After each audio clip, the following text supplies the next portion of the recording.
Bonjour et bienvenue sur ce tutoriel pour PHP for WD et PHP for WM avec une connexion sur une base PostgreSQL. Alors, nous allons reprendre pour ça le projet comme d'habitude, la gestion des contacts, voilà, qui se connecte pour l'instant sur une base MySQL en local.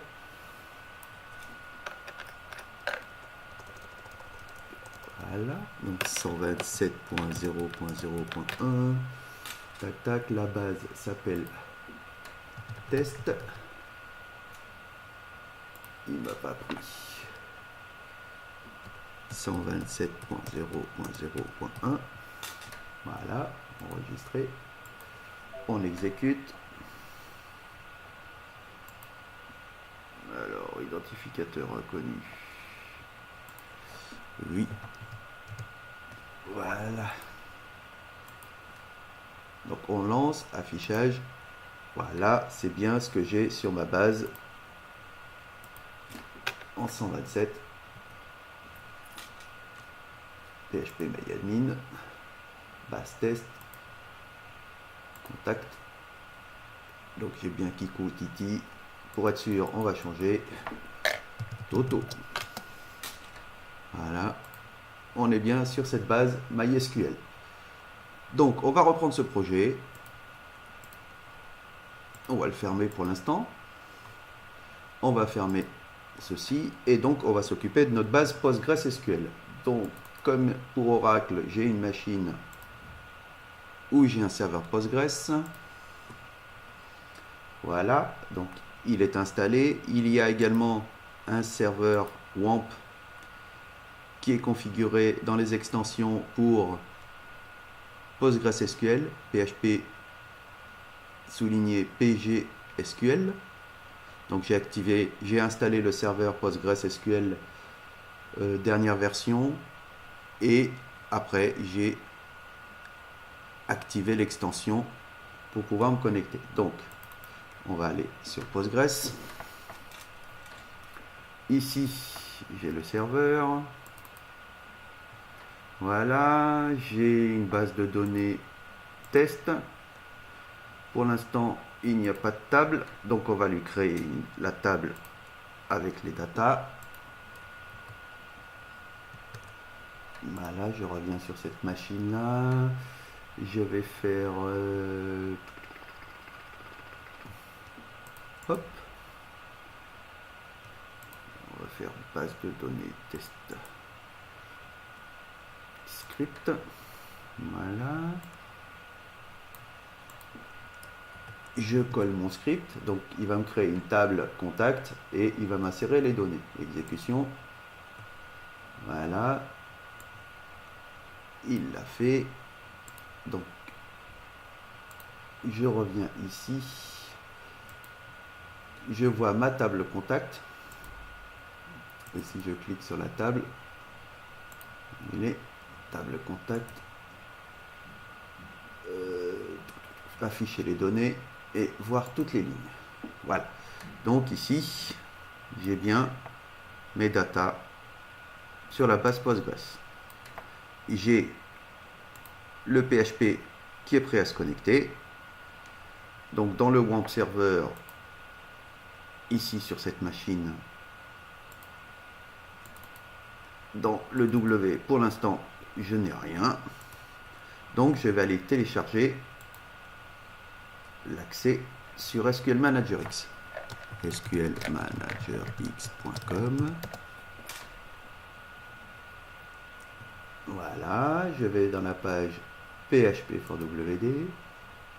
OK. Et ici, je télécharge l'accès pour Windows 21, puisque j'utilise Windows 21. Donc, il me l'a fait. Donc, OK, je peux fermer. Je vais aller dans téléchargement. J'ai bien mon fichier zip. Je vais l'ouvrir. D'accord, je vais ouvrir un autre pour aller sur le répertoire WAMP. Voilà, je vais y prendre les trois fichiers PHP. Voilà. Donc, ça, le zip, je peux le fermer. J'ouvre le fichier connect. Ici, j'ai la connexion qui est active. Pour l'instant, elle est bien sur MySQL, en 127. Je vous ai préparé des exemples de connexion. Comme ça, vous n'avez plus qu'à faire un copier, coller des éléments. Alors, voilà, la machine, c'est bien celle-là.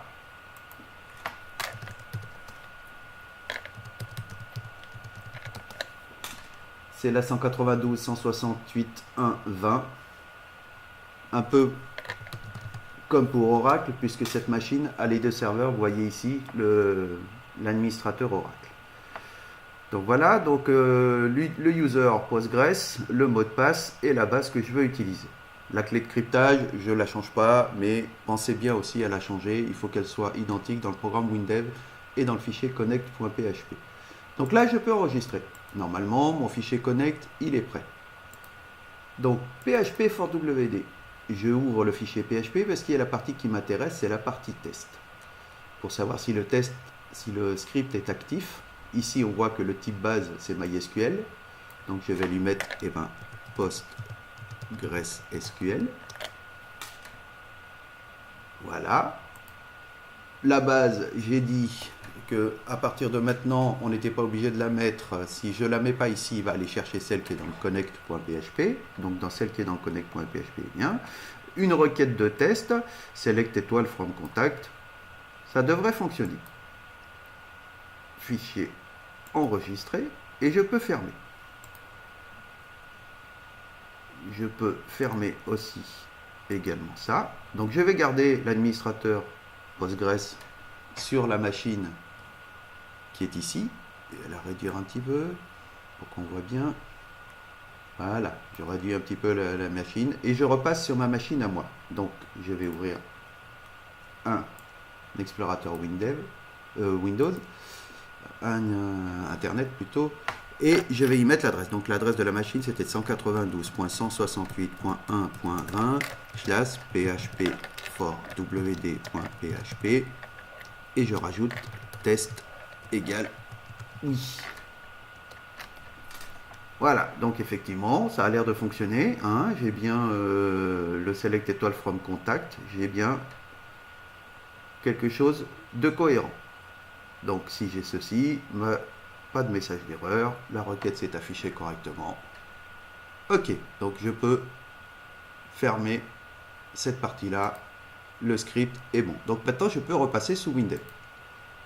Donc je vais fermer ça. Sous WinDev, je réouvre mon projet qui est ici. Voilà, qui est toujours connecté sur MySQL.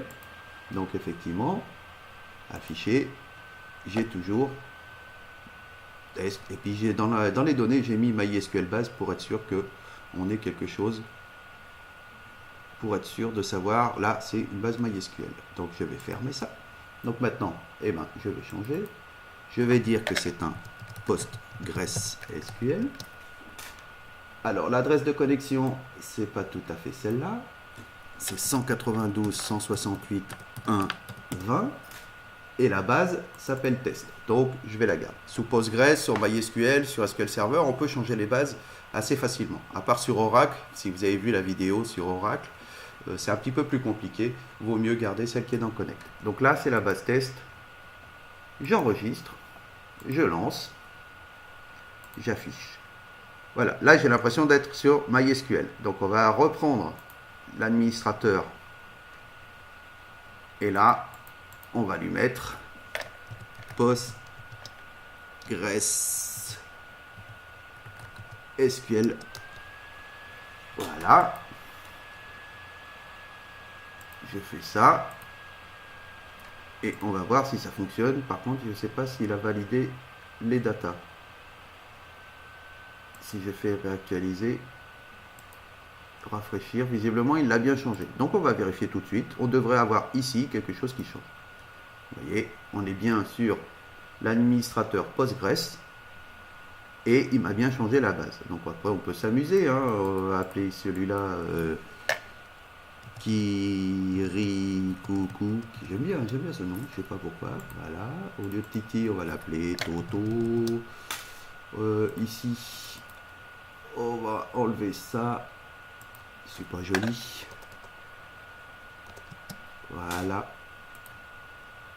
Ok, maintenant, si j'exécute,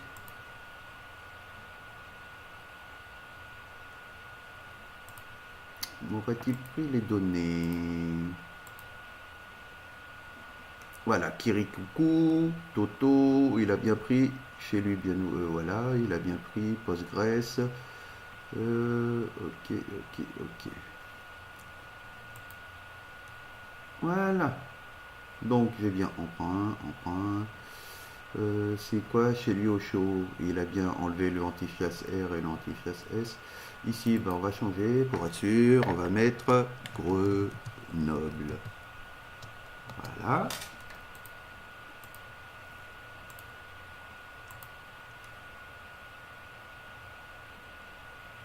Voilà, il a bien changé Grenoble.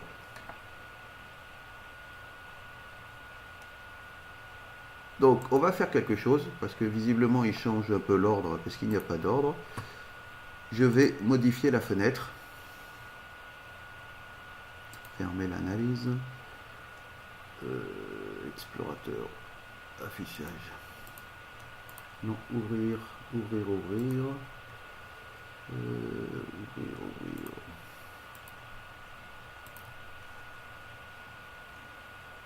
Index mobile, projet exemple. Je voudrais ouvrir une fenêtre.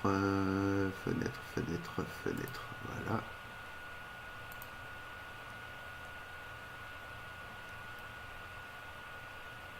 Alors, il m'a cassé mon affichage de mon Triview.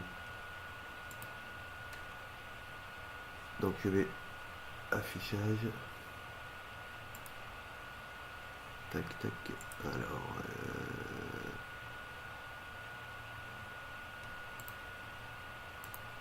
bon, si je ferme le projet et que je le rouvre, est-ce qu'il va me redonner mon environnement?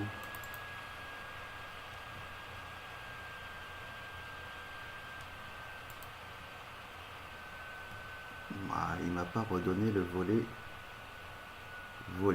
Alors voilà, on va faire, c'est le navigateur. Non, c'est pas le navigateur.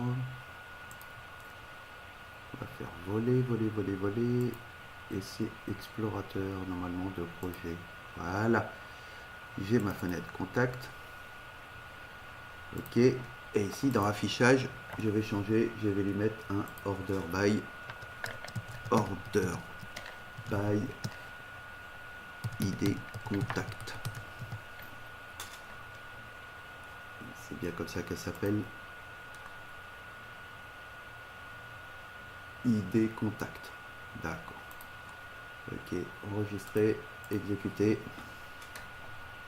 Affichage.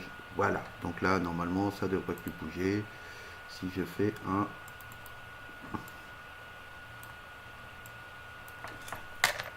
Échirol. Voilà, ici. Il a bien changé Échirol. Voilà. Alors on pourrait faire quelque chose de mieux, juste pour vous montrer. Juste pour vous montrer comment c'est possible. Je vais faire quelques petites modifs. C'est-à-dire que dans le projet, je vais prendre ces parties-là. CTRL-C. Ici, je vais mettre que c'est un objet dynamique. Je peux supprimer ça. J'enregistre. Dans le bouton de la fenêtre, je vais ici, juste avant, me connecter à une base. Ici, je vais dire que c'est mon accès égal alloué 1 CP PHP for WM. Là, j'enregistre.